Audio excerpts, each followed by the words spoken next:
Olá, amigo web telespectador, amiga web telespectadora da AltV, a TV da internet.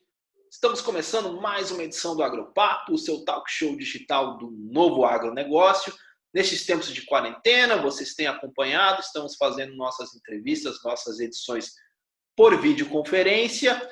E nesta edição do Agropapo, nós vamos tratar aí de um bom resultado aí, mais um para o agronegócio, que é justamente aí o número de abertura de empresas aí no setor que vem crescendo aí nos últimos meses, a despeito da pandemia.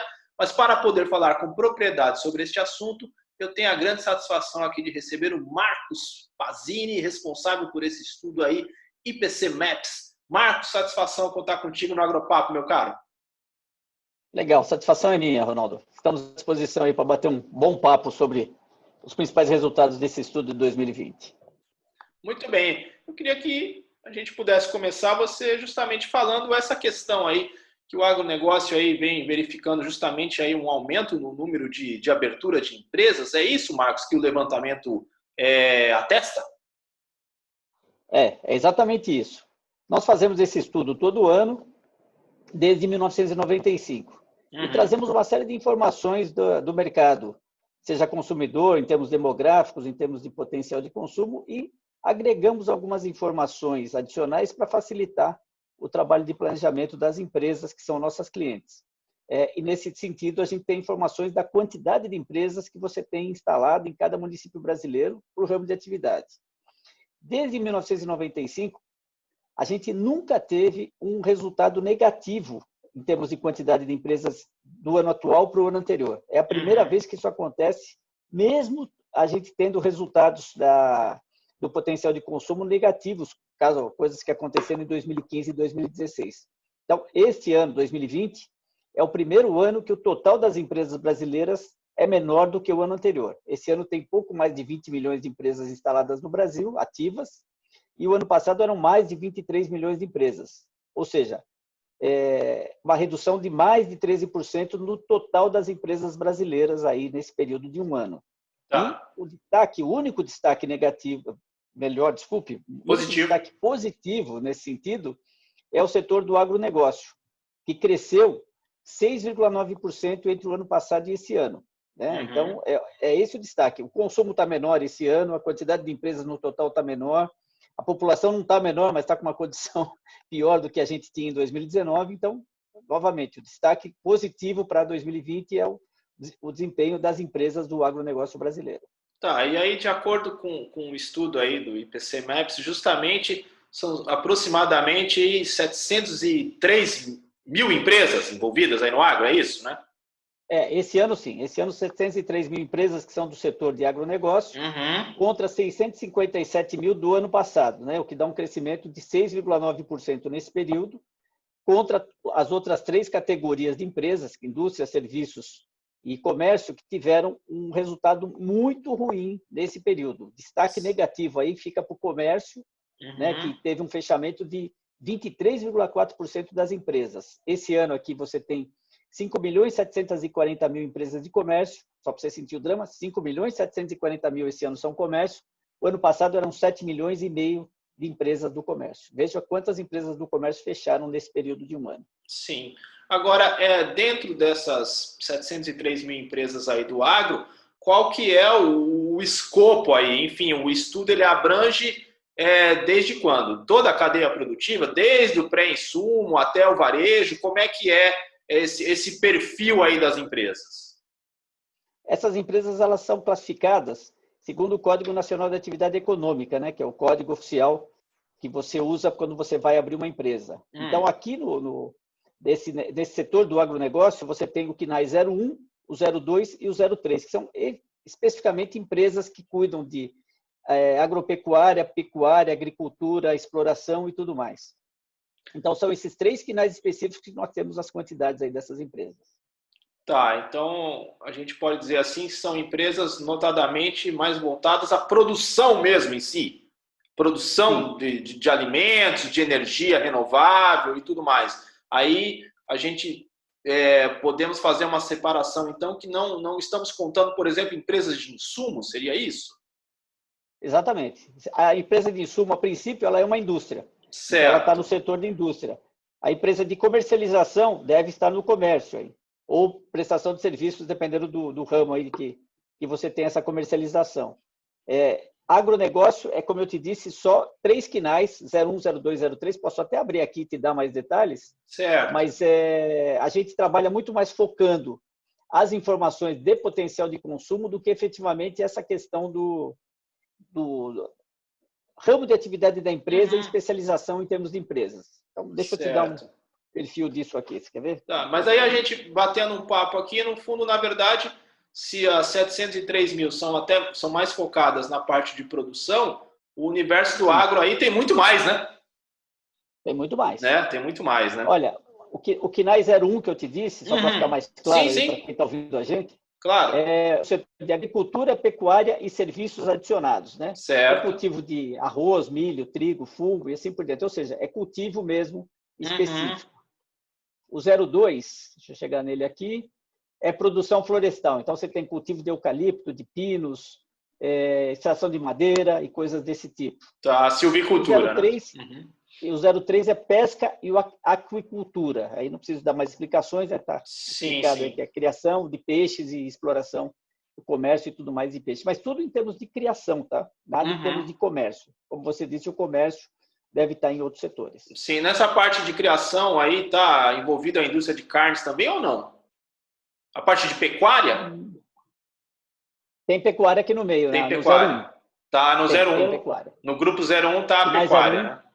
Exatamente. Legal. Agricultura, pecuária, produção florestal, pesca e aquicultura. E aí... Agricultura e pecuária, desculpa, 01. Perfeito. Falei demais. Correto.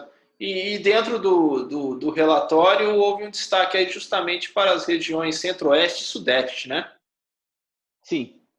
Foram as duas únicas que tiveram crescimento positivo, né? A região norte foi o pior desempenho, uma queda de 23%, quase 24% da quantidade de empresas do agronegócio. O nordeste também uma queda de quase 18%. E vale destacar que o norte e o nordeste, em termos de potencial de consumo, elas vinham crescendo, um crescimento contínuo, né? O nordeste, nesse caso, tem um destaque, porque desde a implementação daqueles programas sociais do governo, já na época aí do governo do PT, o Nordeste veio crescendo e em 2008, há 12 anos atrás, ele passou a ocupar a segunda posição no ranking das 5 regiões brasileiras. Tradicionalmente, quem ficava nesse segundo lugar era a região sul, e em 2008 o Nordeste entrou nesse segundo lugar e não saiu mais. O sul hoje é o terceiro maior mercado consumidor. E teve esse desempenho negativo no agronegócio e o desempenho negativo também esse ano em termos de valores de potencial de consumo. E o sul teve uma queda menor de 4,5% na quantidade de empresas do agronegócio. O Sudeste é o destaque, né? Criação de 52.354 novas empresas do setor de agribusiness, 9% a mais, e o Centro-Oeste, 3,1% a mais de empresas entre 2019 e 2020. Tá, se a gente, obviamente, for pegar aí as principais regiões produtoras aí, está em sintonia aí o estudo, que é justamente a região Centro-Oeste, a região Sudeste, e o Sul também tem uma agropecuária muito forte. Dentro dessas 3 regiões aí, o Sul foi o único, então, que apresentou um resultado negativo, então, né? Sim, e o Sul tem uma participação importante no agronegócio brasileiro, né? Sim. Chama atenção esse resultado negativo. Então, esse era um ponto que eu queria ver. Há algum motivo especial para isso, Marcos? O estudo indica algo nesse sentido? O que eu posso te dizer é o seguinte, não especificamente em relação ao agronegócio, mas, como eu disse, é a primeira vez que a gente observa um declínio na quantidade de empresas entre um ano e outro, né?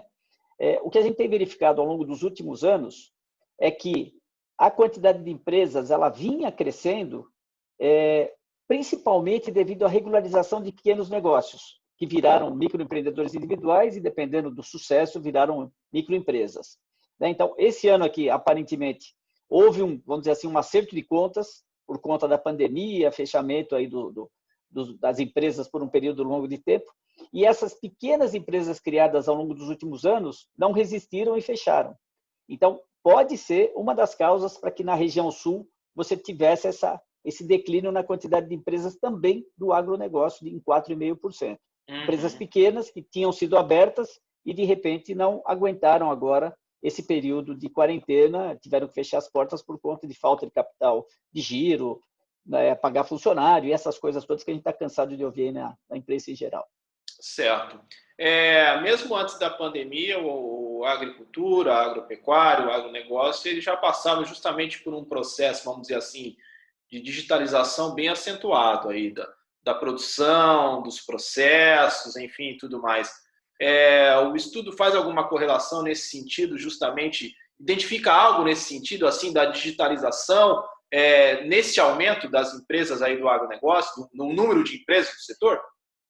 Então, eu tenho o reflexo disso nos números. Agora, o Uhum. objetivo do estudo IPC Maps é trazer informações atualizadas, principalmente em termos de consumo da população. Certo. Então, dentro do estudo, além dessa quantidade de empresas que a gente está conversando, eu tenho um mapeamento, por exemplo, em cada cidade brasileira. Quanto que a população gasta com alimentação, com bebidas, com vestuário, com transportes, com a casa, com a habitação e assim por diante. Então, o que eu tenho é o reflexo desse cenário que você comentou na redução das empresas por conta da não adaptação a isso. Agora, nós Uhum. não entramos a fundo nessa questão por conta de não ser o principal objetivo do nosso estudo. Certo. E pegando justamente esse ponto que você acentuou bem aí, do consumo das famílias, né? A gente Certo. observa que regiões agrícolas que têm uma geração de renda aí nos últimos anos de uma maneira significativa, uma geração de emprego também, dá para apontar algo nesse sentido, justamente fazer essa correlação entre a riqueza gerada pela produção agropecuária e o aumento do consumo das famílias?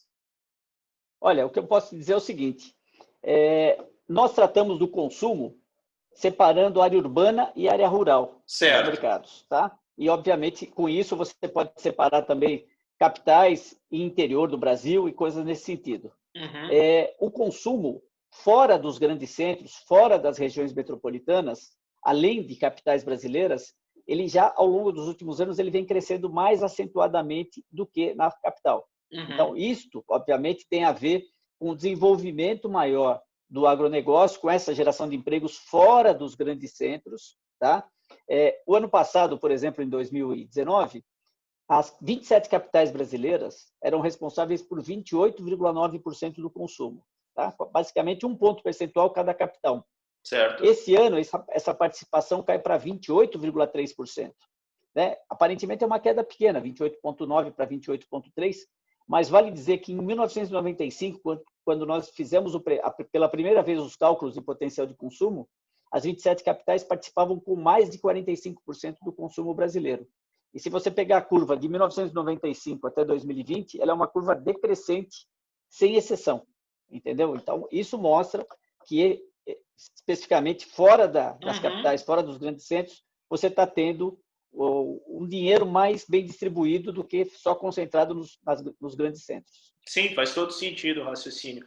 E agora aí para esse segundo semestre, a gente obviamente considerando também os impactos aí da pandemia da Covid, o que dá para, de certo modo, buscar antever, Marcos? Olha, eu quero acreditar que o Uhum. pior já passou, tá certo? Essa flexibilização, ela já começa a acontecer em grande parte do Brasil. As coisas, de certa forma, começam a voltar ao normal, não vão voltar ao normal imediatamente, vai demorar um bom tempo, mas já começam a voltar, você já começa a ver o pessoal frequentando o shopping, indo às compras, assumindo um pouco mais de riscos nesse sentido, coisa que não aconteceu agora, principalmente até junho. E, na minha percepção, é a partir de outubro que nós vamos ter os principais resultados da volta às atividades normais. Por quê? Porque já vamos dizer assim, uma estabilidade do emprego. Quem tinha que perder o emprego já vai ter perdido. Quem não perdeu, beleza, vai continuar.